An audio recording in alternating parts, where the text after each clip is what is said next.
Dans un village lointain de la campagne russe, vivait une petite fille au grand cœur. Sa maman était morte depuis longtemps et son père s'était remarié.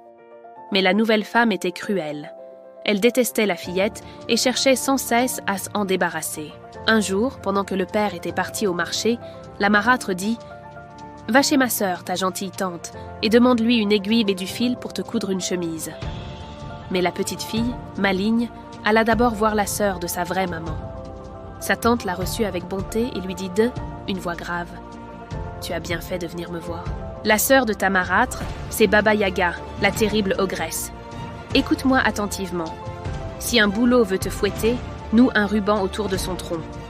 Si une barrière grince, huile ses gonds. Si des chiens veulent te mordre, donne-leur du pain.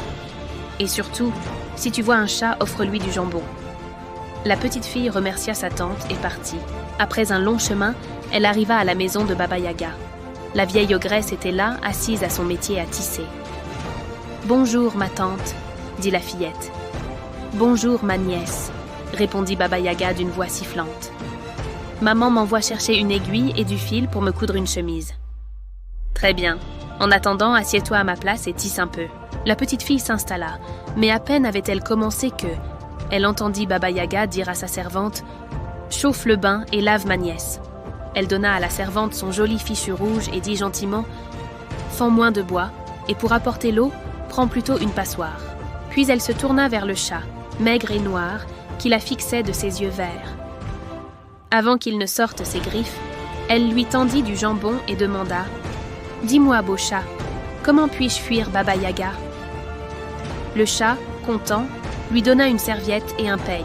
« Si elle te poursuit, colle ton oreille à la terre. Quand tu l'entendras venir, jette la serviette puis le peigne, et tu verras. » La petite fille prit les objets et s'enfuit en courant.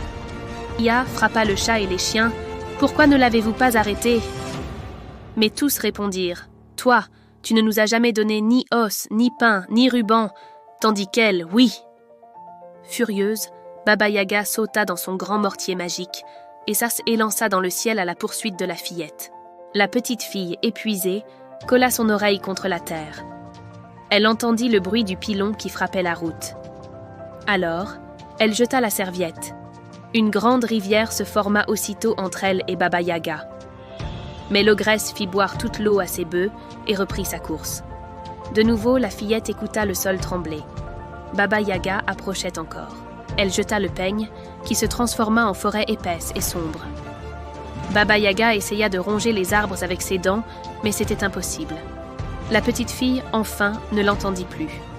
Elle courut jusqu'à son village. Quand son père la vit, il la serra dans ses bras, les larmes aux yeux. Elle lui raconta tout. Furieux, le père chassa la méchante marâtre pour toujours. Depuis ce jour, la petite fille vit heureuse avec son père. Et si tu passes par leur village, on te racontera peut-être encore l'histoire de la fillette qui échappa à Baba Yaga.